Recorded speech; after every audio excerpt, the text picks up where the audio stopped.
السلام علیکم ورحمۃ اللہ وبرکاتہ۔ بسم اللہ الرحمن الرحیم۔ حضور صلی اللہ علیہ وآلہ وسلم کی ولادت باسعادت۔ حضور نبی کریم صلی اللہ علیہ وآلہ وسلم کے والد گرامی حضرت عبداللہ سے کئی عورتیں شادی کی آرزومند تھیں۔ ان میں ورقہ بن نوفل کی بہن ام قتال اور فاطمہ نامی ایک کاہنہ بھی شامل تھی، بلکہ فاطمہ نے تو انہیں 100 اونٹوں کی پیشکش بھی کی، مگر عبداللہ نے اس کے جواب میں شعر سنائے اور اپنے والد کے ساتھ آگے بڑھ گئے۔ سیرت رحمت للعالمین صلی اللہ علیہ وآلہ وسلم میں قاضی سلیمان لکھتے ہیں کہ فاطمہ نے ان سے اظہار محبت کیا اور اپنی جانب متوجہ کرنے کے لیے 100 اونٹوں کا عطیہ بھی دینا چاہا۔ اس کے جواب میں حضرت عبداللہ نے جو اشعار پڑھے، اس کا ترجمہ بڑا عمدہ ہے، جو حضرت عبداللہ کے خاندانی پس منظر اور شرافت اور نجابت کا اظہار اور اعلان کرتا ہے۔ عبداللہ نے جو اشعار پڑھے، ان کا ترجمہ یہ ہے: فعل حرام کے ارتکاب سے تو مر جانا ہی اچھا ہے، حلال کو بے شک پسند کرتا ہوں، مگر اس کے لیے اعلان ضروری ہے۔ تم مجھے بہکاتی اور پھسلاتی ہو، مگر شریف آدمی کو لازم ہے کہ وہ اپنی عزت اور دین کی حفاظت کرے۔ ایک دفعہ ام قتال نے دیکھا کہ حضرت عبد المطلب اور حضرت عبداللہ دونوں باپ بیٹے کہیں جا رہے ہیں۔ اس نے عبداللہ سے پوچھا، تم کہاں جا رہے ہو؟ وہ بولے، مجھے میرے والد صاحب لے جا رہے ہیں، جہاں بھی لے جائیں گے میں وہیں چلا جاؤں گا۔ ام قتال کہنے لگی، کیا تم قربانی کے اونٹ ہو کہ تمہاری نکیل پکڑ کر جو چاہے جہاں چاہے لے جائے؟ اس پر آپ نے جواب دیا، یہ میرے والد ہیں، میں ان کی حکم عدولی کر سکتا ہوں، نہ ہی ان کی جدائی برداشت کر سکتا ہوں۔ یہ کہہ کر وہ اپنے والد کے ساتھ آگے بڑھ گئے اور انہیں وہاب بن عبد المناف بن زہرہ کے پاس لے گئے، جو ان دنوں اپنے قبیلے بنو زہرہ کے سردار تھے۔ ان سے درخواست کی کہ وہ عبداللہ کو اپنی فرزندی میں لے لے، یعنی اپنی بیٹی آمنہ سے ان کی شادی کر دیں۔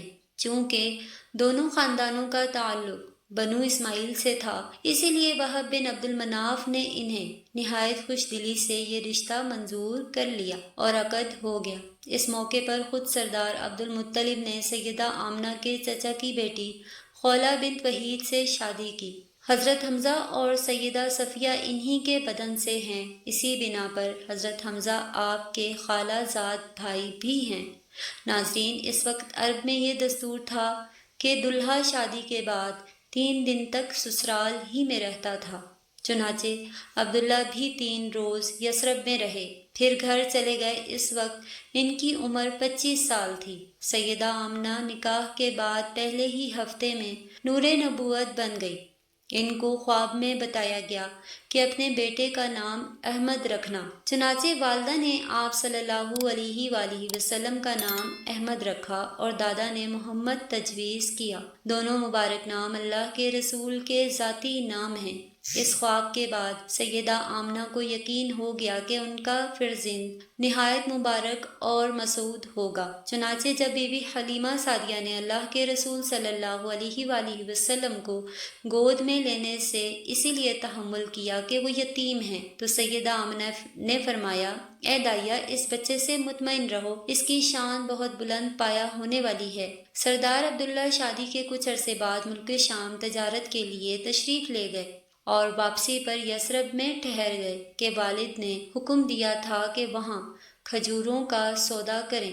آپ وہاں بیمار ہوئے اور عالم آخرت کو سدھار گئے۔ اللہ کے رسول صلی اللہ علیہ وآلہ وسلم کے والدین کے اسماء گرامی پر غور کیجیے۔ والد عبداللہ ہیں، والدہ آمنہ ہیں۔ اس دور کی تاریخ پر ذرا نظر دوڑائیں، ہر ذی شعور تعجب کرے گا کہ ایسے پاک نام کیوں رکھے گئے۔ حقیقت یہ ہے کہ یہ بھی دلائل نبوت میں سے ہیں کہ جس بچے کو باپ کے خون سے ابدیت الہی اور ماں کے دودھ سے امن آماں کی کھٹی ملی ہو، کچھ تعجب نہ ہو کہ وہ محمود الافعال اور حمیدہ الصفات ہو اور ساری دنیا کی زبان سے محمد صلی اللہ علیہ وآلہ وسلم کہلائے۔ ناظرین، جب جب حضرت عبداللہ کا انتقال ہوا تو ہمارے پیارے رسول صلی اللہ علیہ وآلہ وسلم ابھی شقم مادر ہی میں تھے۔ چنانچہ حضرت عبداللہ کی وفات کی خبر مکہ پہنچی تو سردار عبدالمطلب نے اپنے بڑے بیٹے حارث کو خبر کی، تصدیق کے لیے مدینہ بھیجا، جنہوں نے تصدیق کی چونکہ آپ خاندان میں سب سے زیادہ عزیز تھے، اسی لیے تمام خاندان کو سخت صدمہ ہوا۔ سیدہ آمنہ نے ان کی وفات پر بڑا درد انگیز مرثیہ کہا۔ حضرت عبداللہ نے ترکے میں 5 اونٹ، بکریوں کا ایک ریوڑ اور ایک لونڈی چھوڑی تھی، ان کا نام ایمن تھا۔ یہ سب چیزیں اللہ کے رسول صلی اللہ علیہ وآلہ وسلم کو ترکے میں ملی۔ ایمن کا اصل نام برکت تھا۔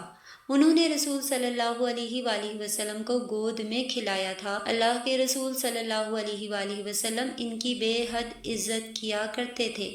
آپ صلی اللہ علیہ وآلہ وسلم فرمایا کرتے تھے، میری والدہ کے بعد یہ میری ماں ہے۔ حضور ان کے مکان پر تشریف لے جایا کرتے تھے۔ ان کا پہلا نکاح عبید الحبشی سے ہوا، جس سے ایمن پیدا ہوئی۔ دوسرا نکاح زید بن حارثہ سے ہوا، اس سے اسامہ رضی اللہ تعالیٰ عنہ پیدا ہوئے۔ اللہ کے رسول صلی اللہ علیہ وآلہ وسلم اسامہ سے بے حد محبت کرتے تھے، انہیں اپنی اولاد کی طرح چاہتے تھے۔ سیدہ ابو بکر صدیق اور سیدنا عمر فاروق رضی اللہ تعالیٰ عنہم بھی اپنے خلافت کے ایام میں ایمن کی زیارت کے لیے ان کے گھر جایا کرتے تھے۔ ناظرین، عربوں کے ہاں حرب، صخر، حمزہ اور طلحہ جیسے نام مشہور تھے، مگر یہ اللہ کی قدرت اور اس کی شان اور اس کی مرضی تھی کہ نام مبارک محمد صلی اللہ علیہ وآلہ وسلم رکھا گیا، اور بلا شبہ اس کائنات میں جتنی تعریف اور جتنا چرچا محمد کا ہے اتنا کسی اور بشر کا نہیں ہوا۔ خانہ کعبہ کی سائے تلے عبدالمطلب کے لیے ایک قالین کا ٹکڑا بچھا دیا جاتا تھا، جس پر احتراماً ان کے سوا کوئی دوسرا نہیں بیٹھتا تھا۔ ایک دن چھوٹی سی عمر میں محمد صلی اللہ علیہ وآلہ وسلم آئے اور آ کر قالین پر بیٹھ گئے۔ کسی نے اٹھانا چاہا تو آپ نے انکار کر دیا، دوبارہ بیٹھ گئے۔ انہوں نے پھر منع کیا، شدت اختیار کی۔